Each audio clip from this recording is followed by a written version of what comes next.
You feed your dog a nutritious food full of everything they need to grow and be healthy, so why do they insist on eating grass? While no one is entirely sure why dogs eat grass, pet experts are fairly certain it's just normal canine behavior, and probably nothing to worry about.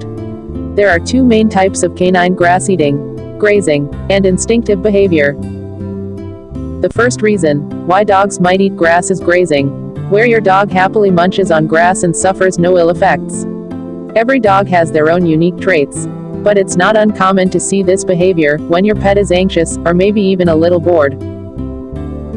Some vets suggest dogs eat grass to make up for a nutritional deficiency. But even dogs that eat well-balanced diets will eat grass. It's possible that they simply like the taste.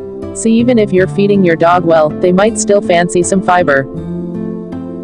The other type of grass eating is thought to be more of an instinctive behavior. This is thought to be a deliberate attempt to induce vomiting after they have swallowed something that makes them feel ill.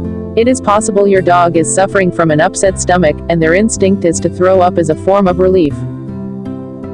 With all grass-eating behavior, it's important to keep a careful eye on the sort of grass your dog is eating. Don't let them eat anything that has been treated with pesticides or fertilizers.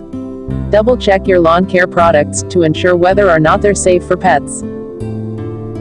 If your dog's grass eating is starting to concern you, there are some things you can try to help curb the habit.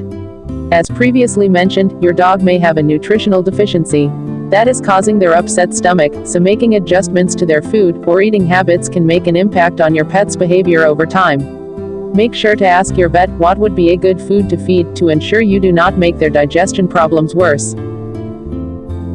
Overall, grass eating should not be a major cause for concern. But there are things you can do to make it less of an issue for your pet as well as the lawn. If you ever feel like the habit is becoming a concern, contact your vet for a professional recommendation.